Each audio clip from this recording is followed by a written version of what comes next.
Welcome back to the Act Two podcast, a podcast for the real life working screenwriter. I am Tasha Hugh. And I am Josh Hallman. And as a reminder, we are Act Two, a network and support group for the everyday working screenwriter, of which this podcast is just one of the things that we do. So thank you for joining us here. Remember to subscribe to the podcast, I guess. That's good. That's something. It's been a I know minute, how to do this. Tasha. I know how to do this. Please rate and write a comment. You could also DM us. We love topic suggestions and questions from you all. How can we address your most pressing concerns if we're not hearing your most pressing concerns? And then we can make a whole topic out of it. And it's like we're just talking to you specifically. You can do that at ActTwoWriters@gmail.com, all spelled out, or on our Instagram and Twitter at ActTwoWriters. You can follow me, Story Thursday, on Instagram, or Tasha 3.0 on Twitter. I'm Joshua Hallman on Twitter, Josh Hallman on Instagram. Listen, I'm just going to dive right into things. I'm feeling fired up right now. Yeah. Can we say this is This Week in Writing already? Is it too Yeah, soon? yeah, go.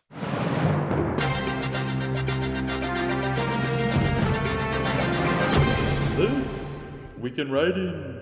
I traveled. I was away, Tasha. I flew to Paris. We took a train into London. I've been gone for a little bit.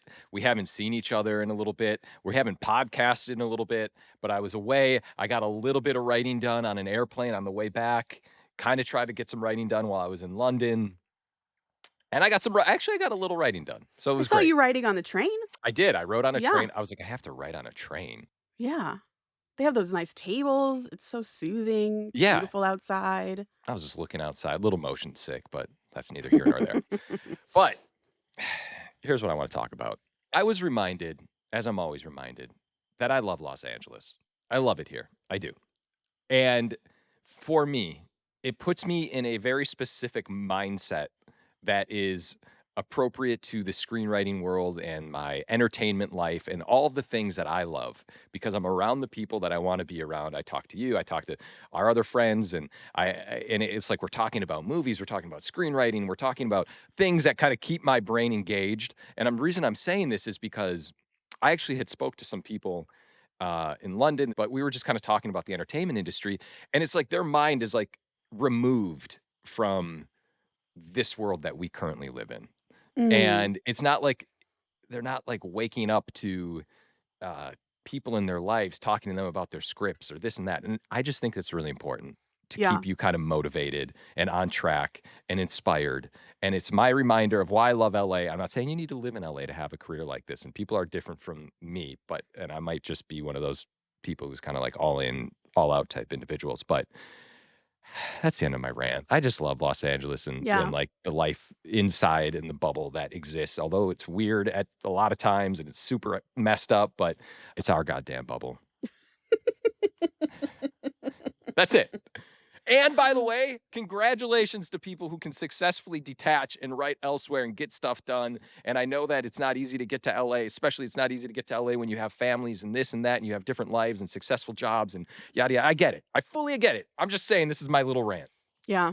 I feel like I straddle both of I straddle like your bubble, your rant passion, and the other part of me that actually enjoys being outside of the bubble because life is not about this. Life is about like living. Life's about living. Yeah, you're living in a see bubble. You so uncomfortable right now. You're so mad. But I do find when I'm like outside of LA too long and you're not around people who you can just talk to about movies and you go to a cafe and at first for a while it's like it's so nice that people are just reading books or they're doing like other things at a cafe. They're not writing screenplays. But then I start to miss it and I need to come back for a little bit. So I think future Tasha, ideally, my dream future Tasha is someone who can live in both places. Of course. Just two houses. That's no big deal. Future Tasha. Of course, that's the perfect world where you get into especially if you have been in it, you're established, you could do your thing, then you can kind of leave and you're like, I'm fine. People are going to read my stuff no matter what. I can live elsewhere. But if you don't have that luxury and you're early in your career, even at that stage, like you even don't get to talk to people. Like you go out socially and you're not getting to talk about movies in an invested way. like I want to talk about a movie I've seen for like an hour, and people are just like, "Oh yeah, it was good," or "It was bad," and then they move on to life things, and you're like, "Wait, I need to be back in LA where people actually care about this." I talked to the hotel doorman about movies and Wicked, and he had seen, like, all Disney movies, and I was like, "Do you have kids?" And he didn't have any kids, which and Amazing. I was like, "Okay."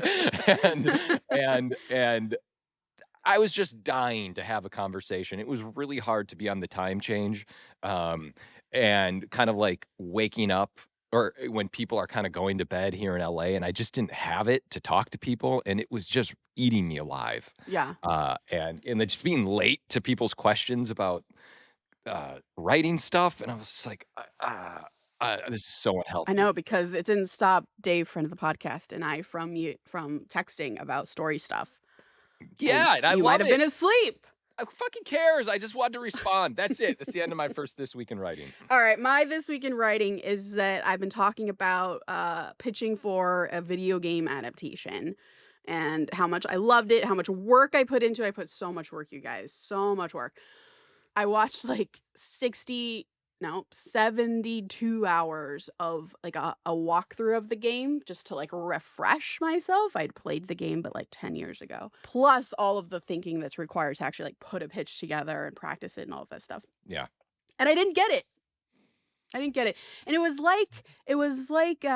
like cooking a Thanksgiving dinner and you Mm. spend all day, maybe 2 days. I mean, cuz you got to prep on the Wednesday before and you cook and you cook and you cook and then you give it to people and not only do they like not really appreciate it, it's like this is a little too salty, Tasha, or I'm not going to eat the pie. I don't really like pie. Whatever, like, and it's also gone in like 10 minutes. Like that's how it felt. Yeah. I'm sorry. It's okay. Ultimately, I think something I have learned in my, I don't know, work experience, career experience is that I wanna go in and pitch the movie I would wanna write and that I would wanna see, and if they don't wanna make the movie that I wanna write and that I wanna see, then it's like, "Okay." Like, I don't wanna spend the amount I mean, I just spent that much effort just to do a pitch. It's gonna be so much more effort to actually write a movie, and if it's not even one that I like, 100%. oh, it's Listen, just miserable. at least you had a vision, unlike some other people who will probably come in and just pitch exactly what they think someone else wants to hear and not get the job and then regret not having a vision. Yeah. You know what's also interesting is I lost the job to I think it's a writing team, I'm not sure, but people that the studio had worked with before, and that is just kind of further proof in some way. I mean, of course, there's always exceptions, but once you get into a system, it's like with TV. Once you get into the TV writing world and people know you, it starts to generate more work because they're confident in you. They know the kind of work that you're going to provide. They know what kind of partnership this is going to be, how they can talk to you. Like there's just a comfort there versus hiring someone like me who's outside of their studio system. I'm an unknown. Am I going to execute or not? I don't know. Even if the idea is good, like, are you going to be able to execute? Let's just go with these other people who we know will at least be able to execute at a certain level. So that's also just an interesting this week in writing. Well, I will just end this with what I know to be true. They're fucking idiots. You guys are idiots Thanks, if you're Josh. listening. Yeah, Thanks, they're Josh. stupid. I know you would have killed it. Ah, I would have killed it. I know you would I have. love it so much. Anyways, this episode is a little late. As Josh said, he was traveling, and then the Mighty Nine happened, and we just kind of felt like we had to talk about that. So we're going to do a sort of And we're talking about it one more time. Shout out to the Mighty Nine. You have to watch it. I tried to, man. Okay, I Josh can't even. watched half of it and then stopped and hasn't finished. But it's I, okay. no, It's okay. it's not. No, I'm not upset. if you understood the situation and me, if you could have seen me trying to watch the Mighty Nine at multiple occasions, like I was going to message you and be like, I'm starting the Mighty Nine like 14 different times, but I would get caught in so many scenarios, Tasha. And and I had but I couldn't sign into Amazon, by the way, in London because I had a VPN that I had it tracked somewhere else, which I completely forgot that I had. It took me like 2 days to realize. It's like, why can't I sign into anything? The fuck? I was getting so mad. I I'm sorry. I'm gonna watch it. And then I fired it up yesterday. I was like, I'm gonna binge this entire thing right now. Uh-huh. And I realized the first 4 episodes where I was like, "Oh my god, They're an I've" hour long, you can't binge it anyways. well, that's the commitment I have Thank you. to the Mighty Nine. I Anyway, I appreciate messed up. you. Just know. I'm sorry. It's okay, it's okay. One I of my wish you closest you friends know, hasn't seen and then Mighty and Night. then It's the fine. other thing, by the way, so I can just, take this blame off of me and put it back onto you. I was with my daughter, like, the Uh-huh. entire time. I It's was in perfect Paris. for her. I was in Paris for Nicole's work, and then so I was with her, and then we were in London. I was with my family. Guys, The Mighty Nine is not for children. That's just you I feel like it that's debatable. t t well, it's not for a 10-year-old daughter who I'm raising to have just perfect, Disney dreams, and, it took Tasha's husband Tasha's husband, Paul, God bless you.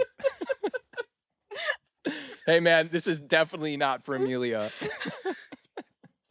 Okay, anyway. Did you start The Mighty Nine with her and then quickly realize in that opening scene that No, this was not a good idea? I was like, "Well," after Paul messaged and was like, "Josh, it's definitely not for Amelia," which I was gonna watch with her. I was, like, teed it up and everything, and then I was like, "Well, Uh-huh. let me watch some of it." And I watched, like, 5 minutes. I was like, You are fucking insane. You would have hurt my daughter." I did almost show her T2 yesterday, but anyway, okay. Okay. You That's should show her T2. I feel like I was definitely 10 when I so did watched I. T2. Yeah. There is a part where I'm like, "Maybe she is fine for the Mighty Nine." Like, maybe Yeah. it's time. I mean, she's watched violent movies, She right? has. Yeah, Violent cartoon. yeah. Meh. So I just tried to flip the blame. That's a lot. Was that gaslighting what I just did? Is that Uh, only I have so many excellent shields up that it didn't affect me. okay? What I attempted. Attempted gaslighting. I have so many shields up. Boom. Okay, I'm ready. All right. We are doing Are You Excited? November and December edition. Oh, I didn't know. Yeah, we're doing both. Oh man. Okay, I'm gonna try to get through this quickly because we got a lot to go through now. November 14th, obviously, in the past. All of these November ones are going to be in the past. However, you can then go watch them on streaming if you have missed them in the theater. November 14th, The Running Man, starring Glenn Powell, Lee Pace, Michael Cera, Katie O'Brien, and so many other amazing people, written by Edgar Wright and Michael Bacall, notably the team behind Scott Pilgrim vs. the World, a movie that I worked on at Universal.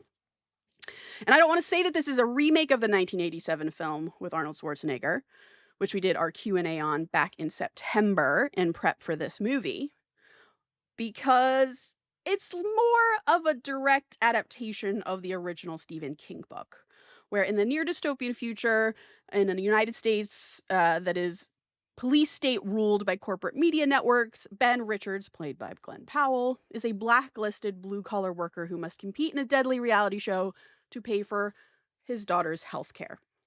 If you are Yeah. doing our monthly Patreon Q&A, by the way, we are going to be talking about this movie. So if you aren't in our if you aren't in our Patreon, please subscribe to I think it's called the Co-EP tier, which is the top tier, and then you'll get access to this Q&A that we're going to be doing. I'm very excited. I don't know if you were add more, but I don't know about you, but I'm just chiming in. Yeah, I'm Yeah, excited. I've already seen it, so I'm Oh, you have? excited to talk to you about it. Okay, and I wish it did better at the box office Yeah, because it didn't do very well, which is weird. I love Edgar Wright. I love I love it. Yeah, I love his movies. So very excited. Yeah, it's weird because Glenn Powell is sort of the guy everyone's betting on to save movies after Tom Cruise, and Easy.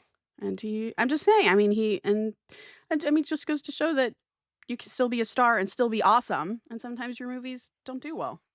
Anyways, next movie, Now You See Me, Now You Don't, written by Michael Leslie, Ornick and Reese, and Seth Graham-Smith, based on a story by Aaron Warren Singer and Michael Leslie, directed by Ruben Fleischer. This movie takes place 10 years after the original heist, and it brings in a trio of new young magicians. Fun fact for this one, I almost went up for this as an OWA when it was still in development. and they're still trying to figure out the story, but I passed because the script was so confusing to me that I Yeah. didn't understand how to fix it. For me, it just like it was so kind of incoherent at the stage that I had received it, and it seemed like it had been just sort of I don't know, when you get to that revision stage where there's so many notes and you sort of have lost the forest for the trees, that's where they had gotten, which of course is why it was an OWA. And for me, I just like I didn't know how to fix it, and I don't think I was like interested enough in the property to like really dedicate time to it. So there you go. That's my fun fact. I was so excited to see it that I saw it. Uh-huh. I know you love this franchise. I love this franchise. Magicians, Ocean's 11, like, Yeah, just say less. It is very confusing. The magic is dumbfounding. I don't understand how things happen. We've talked about this. It's really fascinating because they somehow explain away magic in a way that, like, for instance, Dave Franco will do a card trick, and then you just accept he can do anything with cards throughout the rest. Like, he's flicking them at right, people's faces, and then, like, right. Isla Fisher is, like, disappearing, and you're like, "Well, okay, I guess she can change into outfits by walking through doors." I don't know. And then, like, some things are explained, some are not, but they're so confident in not explaining them that it's just this interesting writing technique that I haven't quite I don't have enough, like, confidence to do it, to be like, "You know Yeah. what? This person, once learned parkour, and therefore they can jump over an entire building, and you're gonna believe it, and I'm gonna just continue writing this in a movie." Whereas I'd be like, "No, no, they climb up the side of a this and that." I don't know. It's awesome. Yeah. That's interesting though, because you are saying that they do set up they make you buy into the fact that like card magic is his thing. Mhm. And it is a leap to then buy that he's like Gambit and then suddenly proficient in like killing It's people with unbelievable. cards. Yeah. But it's not such a leap. Like if they hadn't set it up, then you would have been like, this is fucking dumb. But Mhm. since they set it up, you're like, I guess, Yeah. which is a much better experience Yeah. than no. Yeah. It's Yeah. interesting. That is a good writing technique. And Yeah. clearly you can get away with a lot with it. All right, Keeper, written by Nick Lepard. Sorry, Nick. Directed by Osgood Perkins, who of course did Longlegs, stars Tatiana Maslany from Orphan Black. Logline: Liz and Malcolm head to a secluded cabin for their anniversary weekend. Liz, alone after Malcolm suddenly returns to the city, is approached by an evil entity that unveils the cabin's secrets. I remember seeing this trailer maybe in front of Weapons, and I was Mm. like, "Holy shit, I have no idea what this is, but it's so moody and so creepy and spooky and interesting and beautiful looking." And Tatiana is in it, who's a really great actress. I was like, "I wanna see it. I don't know what it is, but I wanna see it." Fun fact for this one. The writer of this, Nick, is having a very big year because he had another movie release this year from the producer also of Longlegs, hence probably his connection to Osgood Perkins. And I just want you to hear this logline, Joshua, okay? When Zephyr, a savvy and free spirited surfer, is abducted by a shark obsessed serial killer and held captive on his boat, she must figure out how to escape before he carries out a ritualistic feeding to the sharks below. Yeah, I saw the trailer. I think you sent it to I me. sent you Yeah. this trailer as soon as I read this logline for this movie. It is insane. I love serial killer horror movies. I love shark movies. I hate sharks. It is a irrational fear of mine, so therefore I love the shark movies. Hot girls in bikinis, blood, gruesome kills, sharks. It feels like the most obvious. Yeah, say less.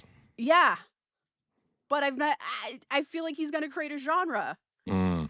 It's nuts. The trailer looks great, honestly. The trailer does not look like a bad B movie. It looks like an under the radar horror movie that you wish you had seen.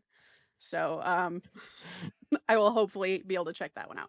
Okay, next up is The Carpenter's Son, starring Nick Cage, which is why it's on the list, directed by Lofty Nathan. Fun fact, it's described as a psychological horror film inspired by the infancy gospel of Thomas, which is an apocryphal gospel about the childhood of Jesus from the age of 5 to 12 that contains more like malevolent and supernatural events than what the Bible was accepting at the time. So I think it's almost like a demonic superhero movie would be my guess, having not seen it. I don't know what you just said. I think it's like a horror movie about Jesus learning to use his powers. All right, That's just let's from me, like, looking at key art and reading about the log line. I've not seen this movie. But Nick Cage is in a Jesus supernatural horror movie. It feels okay. very watchable. Yeah. I'll check it out. All right, November 19th, The Mighty Nine comes out. It's not a movie, it's a TV show. Sorry, I'm putting it in there. That was just the 14th? I just thought you That's were the moving 19th. forward. Oh my god. Yeah, Okay. sorry.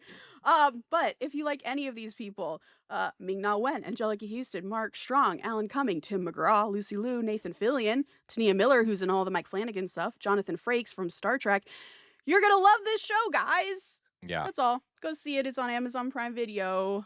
Yeah. All four episodes are out currently of 8. All right, moving on. November 21st, Wicked for Good, the sequel to Wicked. We all know what this is about. Josh, are Yeah. you excited? Yeah, I saw it in London. You saw it in London? I did. How I did. lovely. I don't know why that feels so fitting, but it feels so fitting. It was absolutely. I saw it at the IMAX, the London big like Yeah, IMAX thing where Tom amazing. Cruise once stood on top of for no apparent reason. Because he could. It was because he could. Amazing theater. I liked the first Wicked more. I loved the first Wicked, and I was excited. Okay. I'm so glad. Yeah, that's all. I'm not that excited. I've heard really terrible reviews, like really, really bad reviews. However, colloquially, I've talked to people who are fans of the first one and of the play, and they were like, it's amazing, it's beautiful, and it's everything I wanted it to be. So, everyone, and it's good for anyone, I guess, is what I'm trying to say. My next one is maybe a surprise. Sisu Road to Revenge. This is a sequel to that Finnish action film Sisu, which came out in 2022, that I still haven't seen, but really wanted to, and has been on my list forever. It's written and directed by Jalmari Helander. After returning in 1946 to Soviet-occupied Karelia, where his family was brutally murdered during World War II, Atami Korpi, the man who refuses to die, quote unquote, dismantles his old family house, loads it onto a truck, and is determined to build it somewhere safe in their honor. When the Red Army discovers his arrival, the man who killed his family comes back hell-bent on finishing the job. It's a revenge movie set in like the aftermath of World War II. It's super violent looking. The trailer looks awesome. Like classic like 80s 90s kind of like action flick in some ways. I'm excited. I just don't know if I'm going to see it.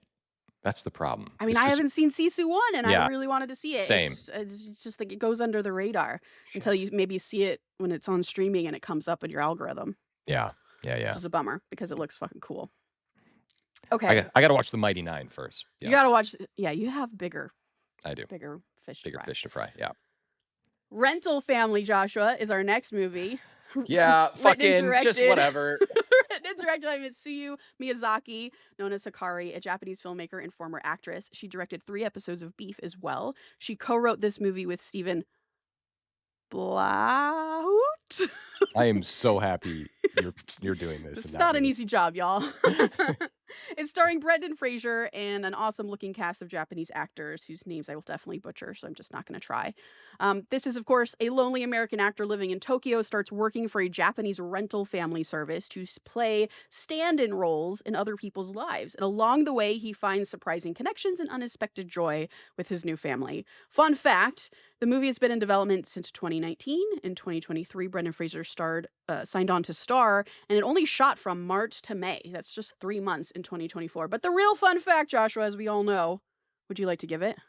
Yeah, I wrote a script called Rent a White Guy, and it was an action comedy, probably the wrong version of this. And it was about a guy who went and posed as a businessman for a company, and fuck, It was man. great. I don't think it was the wrong take. I don't think so. I liked it. Whatever. Clearly, great. rental family is probably the more correct tone. However, I liked that script. I still like the script. I think you should bring it back. Maybe now's the time. Yeah. Oh, yeah. Hey, rental family. Here's Rent a White Guy. Enjoy. Exactly. From the You want the action producers of version Rental of that? Family. Yeah. And it can still be Brendan Fraser.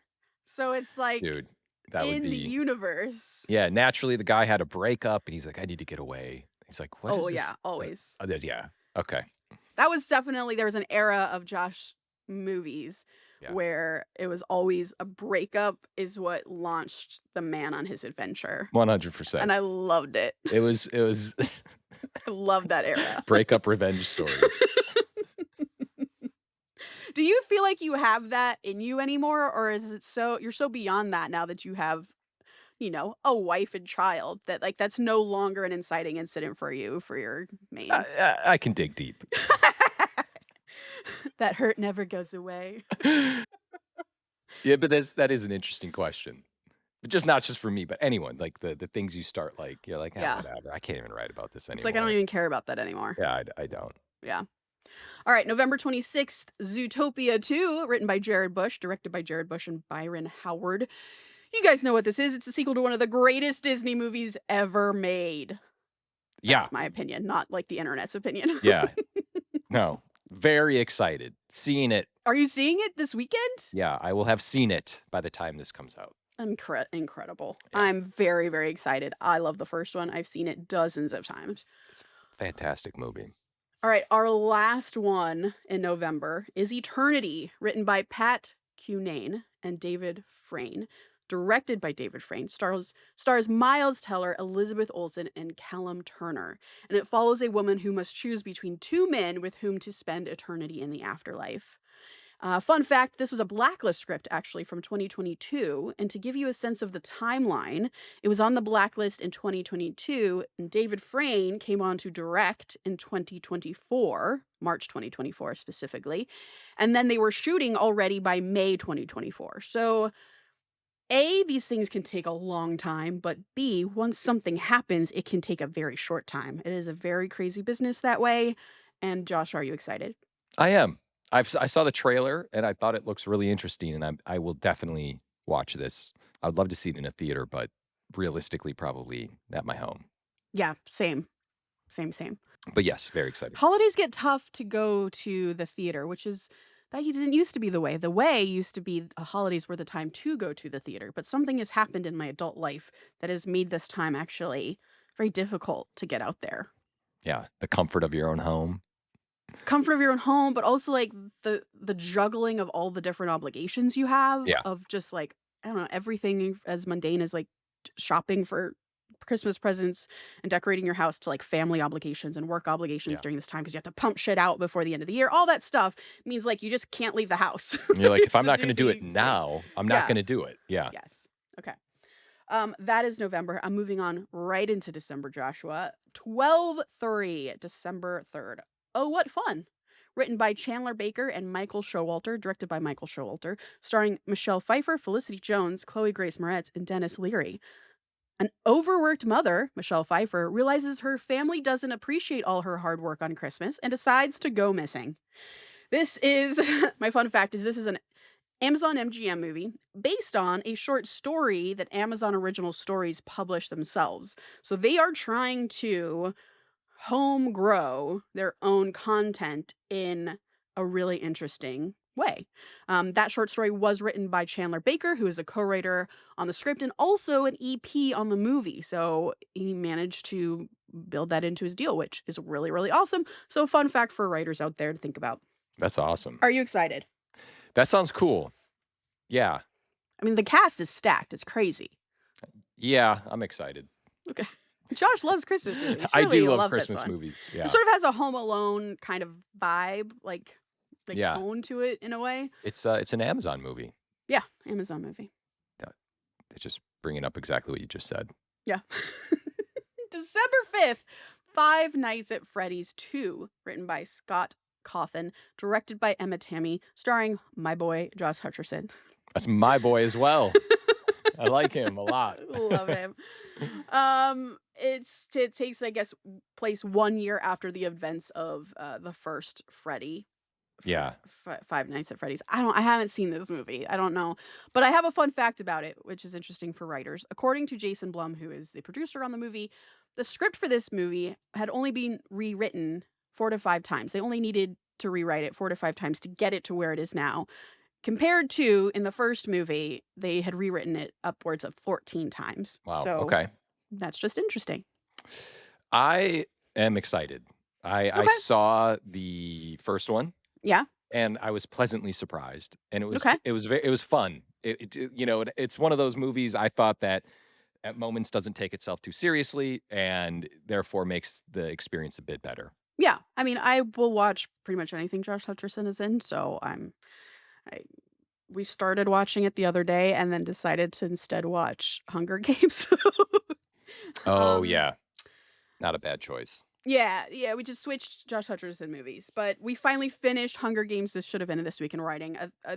We finally finished it last night, the whole series, Paul and I, and I'll make that a This Week in Writing for next time because I feel like there's interesting writing things to talk about.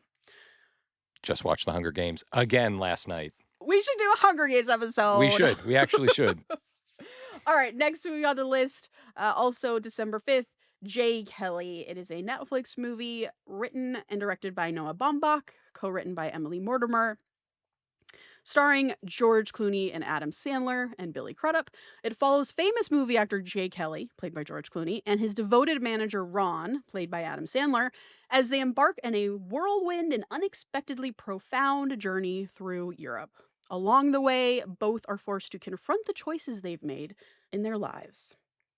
Are you excited? I'm incredibly excited. I didn't know this movie existed. Well, Did you damn. know? I did. Yeah, yeah, yeah. I Did heard your wife work Sandler. on this? No, Okay, no, okay. but I heard Sandler's, like, amazing in it. Really? Yeah. I'm So excited for another dramatic turn from Sandler. Sandler's great. He had, like, 2 moments in Happy Gilmore 2 where I was about to cry. Yeah, for sure. Forget Punch Drunk Love. No, I'm just kidding. But no, and I love Clooney, so I'm excited to see what happens. Yeah, same. I feel like I haven't seen him in anything in quite a while. Yeah. Same with Billy Crudup.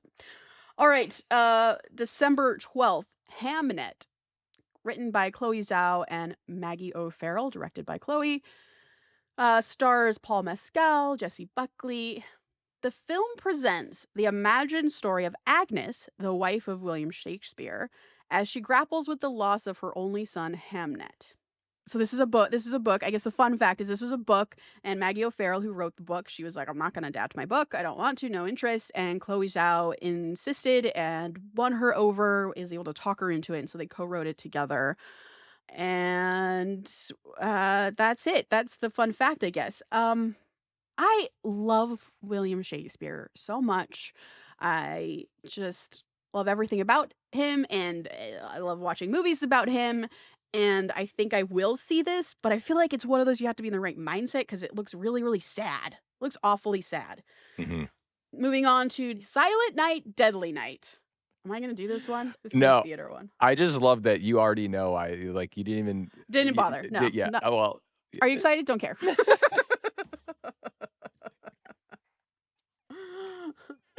Silent Night, Deadly Night. This might interest you, Josh. Silent Night, Deadly Night. December 12th comes out on December 12th. Writer Mike P. Nelson, directed by Mike P. Nelson. It follows a child who is traumatized after seeing his parents killed by a man dressed as Santa. Mm. Years later, he dons a Santa suit himself and gets bloody revenge. Mm. Okay. The only Christmas movie for me is the one that we wrote. So I'll just agree. move on from that. Next movie in the list is Ella McKay, written by James L. Brooks and directed by him as well, starring Emma McKay, Jamie Lee Curtis, Woody Harrelson. It is an idealistic young woman who juggles her family and work life in a comedy about the people you love and how to survive them. It is from the writer of the Simpsons movie, is the fun fact. Wow. Are you excited? I'm excited for everything you just said. I hadn't heard of this movie until just now, and I love everybody involved. That I don't know the writer of the Simpsons movie, but I'm just assuming that's a great writer. So yeah, I'm excited. I Yeah. like James L. Brooks. I'll watch it at home. Yeah. I saw a billboard for it and I was like, what the fuck? I've not Yeah. seen a trailer. I've not seen anything. God, there's but so great much- cast. Unbelievable how this shit just goes under the I radar. know, so true. Next up is Wake Up, Dead Man, A Knives Out Mystery, written and directed by Ryan Johnson. We know what this is, y'all. It's the next installment of the Knives Out franchise. Are you excited? Incredibly excited. Incredibly. Yeah, right? You too? Yes. Yeah. It is in theaters for a limited time, like now, Yeah. and then it will release on Netflix on the 12th of December, so check it Yeah. out. Yeah, yeah, yeah. 12/19, December 19th, the SpongeBob movie Search for SquarePants comes out, written by Pam Brady and Matt Lieberman, directed by Derek Dryman. It's a new SpongeBob movie. I don't know anything about SpongeBob, so I can give you 0 facts about this. Same. I think you and I missed the SpongeBob window. Yeah, we were, like, too old, a little Y too old. Yeah, I know people who, like, can reference SpongeBob. Yeah. Nah, not for me. Nah. No, my husband is one of those people, and it just goes over my head. Okay, Joshua, I'm excited to hear your Are you excited on this one? Avatar: Fire and Ash, written by James Cameron and Rick Jaffa, directed by James Cameron, starring all the people who have been in all the Avatar movies before. This one is the families grappling with the grief after someone is dead. Don't know. I don't know. I'm reading the logline here, and I don't know the names of these people because they don't stick in my brain because it's a Wow. foreign language that Wow, is the made up. Na'vi. Anyways, from the trailer, I can tell it's about grief and the family trying to stay together as they repair themselves from this, and also, like, action stuff happens. Okay. So, did you see the last Avatar?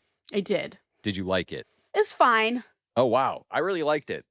You really liked I it. did. I was kind of thrown off at how much I liked it because I was like, "Wow, it's been a while." I love James Cameron. I love James Cameron. I feel Mhm. like I know you do as well. Mhm. But, in short, yes, I will never bet against James Cameron, but I was like the last one, I was like, "I guess I'll check out the new Avatar." Like, I didn't have the same excitement. I was, like, kinda blown away. I was like, "Okay, this is better than I thought." And I have a feeling this is what's gonna happen again with Avatar. It's like one of those worlds where I don't really know why I'm not fully invested in it, Mhm. but I enjoy the movie. Like, I feel like it should be like Star Wars. Like, I should be like, there's this planet. Jake Sully went to here, and like, I don't know what it is about Avatar that doesn't bring the full investment like some Yeah, other movies that have world builded and are like the highest grossing movies ever. sure. I don't know. Yes, excited. Okay, alright. Mildly excited. I'll probably see it just to finish it off. You have to. It's Okay, Avatar. You guys have to see it. I know. Is This Thing On? Also coming out on the 19th of December, written by Will Arnett, Mark Chappelle, Bradley Cooper, directed by Bradley Cooper. Mhm. As their marriage quietly unravels, Alex, played by Will Arnett, faces middle age and an impending divorce, seeking new purpose in the New York comedy scene, while Tess, played by Laura Dern, confronts the sacrifices she made for their family. Are you excited? Very excited. Yes. It looks really good. Yeah, it looks like it's gonna have a lot of heart. I really Yeah. hope this movie's good. I am very Yeah. excited for it. Yeah, me too. I love everybody involved. Everybody. Agree. The Housemaid, written by Rebecca Sonnenschein, directed by Paul Feig, Sydney Sweeney starring Amanda Seyfried and Elizabeth Perkins. The film plunges audiences into a twisted world where perfection is an illusion and nothing is as it seems. Wow. I'm excited.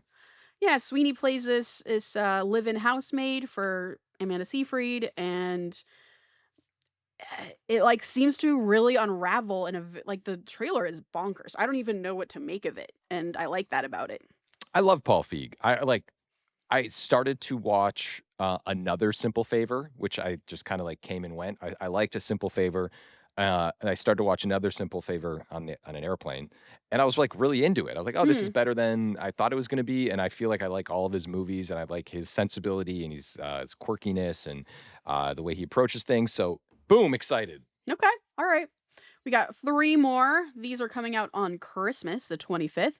Oh, Marty Supreme, written by Ronald Bronstein and Josh Safdie, directed by Josh Safdie. Cast is Timothy Chalamet, Gwyneth Paltrow, Marty Mouser, who is played by Timothy Chalamet. A young man with a dream no one respects goes to hell and back in pursuit of greatness. This is an A24 movie. Are you excited? insanely excited. Really? Yeah. He's a hustler turned champion ping pong player. I love me some ping pong, but that's not why. That's just I added was to the wondering if excitement. that was it. Okay. I I know people who have seen this movie, and they said it was fantastic. Wow, okay. I've Yeah. not seen anything about this. This is the first time I'm even hearing of it. Is doing this. Are you excited? Wow. Okay. Next up is Anaconda, written by Tom Gormican and Kevin Eaton. Directed by Tom Gormican, Paul Rudd, Jack Black, Steve Zahn, Thandie Newton. Come on, it's about Doug, Jack Black, and Griff, Paul Rudd. They're best friends. They decide to make a classic Anaconda movie as a nod to their favorite movie, and just shit goes haywire. I just almost wanted to cut you off and scream, "Yes, I'm excited." Are you fucking kidding me? When we talked about this on the podcast, I saw the Yeah, trailer, I was like, "What is this movie?" it's amazing. I saw Anaconda as a kid. I'm assuming you saw Anaconda as I a kid, did. I and, did. like, I don't what? So, yeah, Yeah, I wanna know what's about to happen in this movie. yeah. I can't wait. It looks bonkers. Mm. Okay. Uh Last one on the list, Josh. I just saw this trailer for the first time last night, and both Paul and I were like, what the fuck is this? Never heard of it. Song Sung Blue, Mm. written by Craig Brewer and Greg Coase, directed by Craig Brewer, starring Hugh Jackman and Kate Hudson. It is based on a true story where two down on their luck musicians, Jackman and Hudson, form a joyous Neil Diamond tribute band, proving it's never too late to find love and follow your dreams. Another fun fact, I'm only excited because I believe this takes place in Milwaukee, Wisconsin. And so Hey, that your is the only reason I hometown. have heard about this. And I saw that Hugh Jackman was doing something in Milwaukee, giving away my favorite custard, called Cops Custard. And I was like, what? And he did a movie in Milwaukee. So I support anything Milwaukee related except Yeah. for all of their sports teams. And yes, I am excited. Yeah, I mean, getting to see Hugh Jackman sing a bunch and Kate Hudson as well. Yeah. Yes. Cool. Sure. Hell yeah. It seems like a perfect holiday movie. Yeah. Oh, God. So, anyways, that's what we got for you. So sorry we're late, guys, but hope you get to see some of these November movies and are excited for the December movies. Hell yeah. That was good. It actually did make me excited and good reminder for some of the things that had just come out. Yeah, some good holiday ones coming up. All right, quote of the day. The closest thing to a method I have to offer is this: go forth and do what you please. It really is true. Doing what you please, i.e., what pleases you, with energy will lead you to everything. George Saunders. Please remember to rate and subscribe. Follow us at ActTwoWriters for more awesome writing stuff. You can follow me, Tasha, at Story Thursday on Instagram or on Twitter at Tasha 3.0. I'm Joshua Hallman on Twitter, Josh Hallman on Instagram. And as always, the Act Two podcast is a production of Act Two, a network and support group for the everyday working screenwriter. This episode was edited by Paul Lundquist.